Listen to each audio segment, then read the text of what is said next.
So, who's your top artist out here that your favorite that's in your playlist right now? In San Antonio? Yeah. Cheddar. I gotta get Cheddar. Yeah, Cheddar. Yeah, I don't wanna like be like, oh, but if I had to name an artist that I'm jamming that's in right your now, playlist, like. Yeah, and like I said, I don't really jam. You a ain't lot saying who's the best. Yeah, I'm not saying who the best and who that's not, right? But I'm saying who I've been jamming a lot. I've been jamming Cheddar, D Scott, that boy Scotty. I've been jamming a lot of Scotty. That's my cousin. MOB, that nigga Malcolm O. I've been jamming a lot of him.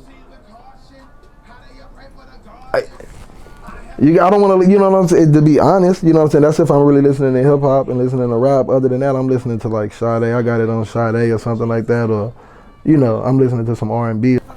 He been doing an excellent job, bro. As soon as he picked up this rap shit, he took off with it. You know what I'm saying? I'm gonna be honest. Sometimes I like to contribute myself and be like, man, I got that boy rapping. He doing his own thing. You know what I'm saying? Like him and Malcolm O, like they both doing their own thing. He taking it serious. I did his publishing, his distribution for him, made sure all that was straight. Of course, he pushing out videos like crazy. You know what I'm saying? His numbers going up every day. You know what I'm saying? His followers going up every day.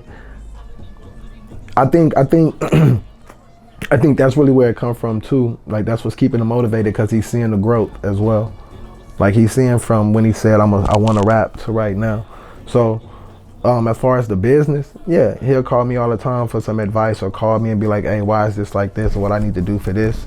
You know what I'm saying? Because a lot of stuff that I got, it's like I said, the publishing and the distribution, and they see the checks coming in and they see the money. So of course they're gonna ask like, okay, well, how do I do this? And of course, them being my cousins, like they get it immediately. Like they don't even call. I just make sure that they got it. But yeah, he been taking it real serious, and I'm proud of both of them. I'm proud of Malcolm O and that boy Scotty, for real. Y'all make sure y'all get that. Let's talk about it, man. That man just dropped that for real. That Money Wave here with Lil Aubrey. Got a couple questions for you, dog. So let's talk about your creative style, like your style. How you go about getting dressed? Cause you always fresh, my nigga. Like yeah. Every time I see you, you always got some colorful shit on. It's always, you know what I'm saying. You know what? It may not always match, but it don't be matching. It don't be matching. You know what? I'm gonna be honest though. Every video shoot, like you gotta come to the set of my shoots, bro. They be for real. Like my girl do all of that. My girl dress me. Like when you see me really fly and be like, my girl, I ain't gonna lie, she get me right. And then saying how she put things together, I'm able to branch off and be like, oh, I'm gonna go buy this shirt next time and I'm gonna go do this. But yeah, bro, you know what I'm saying? My girl, she be having me right. You know what I'm saying? Shout out to D Prater. She be surprising the nigga with some things. All right, so let's go into your creative process. Like I asked you earlier about like how do you channel your music? Like you channel old vibes, or what's your creative process like coming up with a new song? I like to try to make sure like, is my grandma gonna like it? You right? And then I try to come up with the, and that's as far as what I'm gonna say. As far as like creating the music, man, bro, I just go in there. I come up with a pattern first, and try to come up with the words, you know what I'm saying? Sometimes I'll have the middle of the song right. Like, ooh, I want to say this in the middle. And I'll do the middle of a song, you know what I'm saying? And I'll work my way around it. If I'm working with somebody, I go off of energy. You know what I'm saying? If I'm not really feeling the energy, I probably want to go home and do it myself. You know what I'm saying? But if we together, I like to build off the energy. You know what I'm saying? But it comes in. Sometimes I watch a movie if I'm trying to do a song about, something drastic. Like we just did the policing, the song "Policing." It was basically about police brutality. You know what I'm saying? I'll get in depth. I'll go read some books. I'll go watch this. I'll go read upon this and look into that so I can really talk about it. I'm a wordsmith for real, so I'll try to get real. I'll go into the dictionary. Sometimes I'll say, you know what, let's open a dictionary on page 90, and the fifth word on the left side at the bottom, that's the one you're gonna read. So we go to page 90, bam, and it'll be equivalent.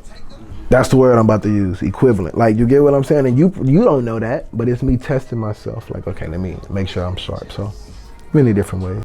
And you mind telling us like some of your musical influences? Like I know you said your grandma was big. Yeah. What else? Like, as far as hip hop, bro, Talib Kweli, Rakim, you feel me?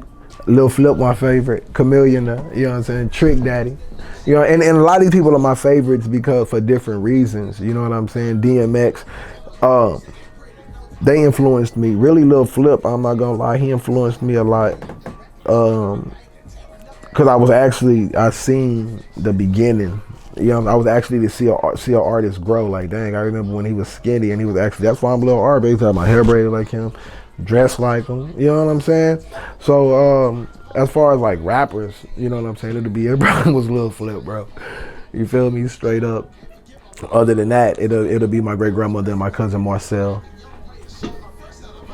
all right, and would you rather stay an independent? Like, would you rather stay a solo artist, or do you mind working with people, starting a group, or how do you? As far as like a joint venture, like I always want to do my own thing. I like something like that. But like if I was in a group per se, it'll be like, yeah, I'm in I F with you, but I'm still doing, I'm still gonna do my own thing.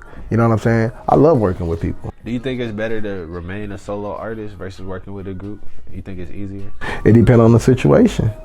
Like let's take Migos for instance, or something like that. Like, you get what I'm saying? It just depends on the situation. Like if we better together, because you can see certain groups, it's like, quote unquote, like the Jackson 5. When you used to just see 2 of the Jacksons without the rest of them, it just looked weird. Like, so together they were a thing. Like you wouldn't listen to like Drew Hill. Now of course they got fucking Cisco, but I'm saying that they were a group. Or when you listen to 112, or like they a group, you listen to one of these, like, I don't sound the same. So it just depends on the situation. You know what I'm saying? And would you rather stay an independent artist, or would you rather be signed to a label? Again, it depends on the situation. I will say that if you want to get to that independent artists rarely are global. They usually like nationwide, or probably in they region. Like if you from California, like there's artists from California that probably get major radio play on the West Coast, and you never hear them on here, or vice versa. People from the South, and you never hear them on the West Coast.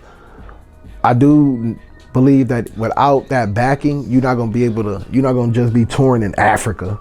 You're not about to go to Switzerland, and you get what I'm saying? You're not about to be a international sensation. I do think that it's very rare that an independent artist, you know what I'm saying, they need that backing.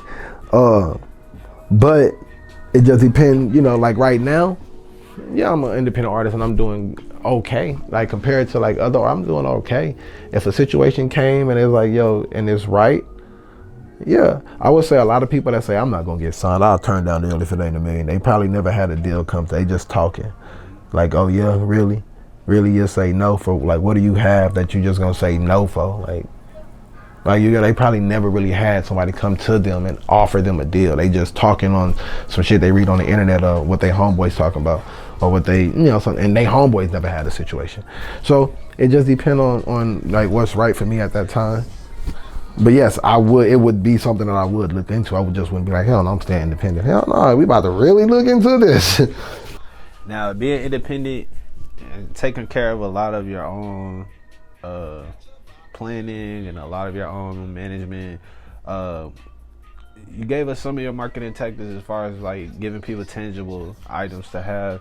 What's some of your other things that you do that make you stand out? I don't mind doing exactly what, I'm not too big, bro.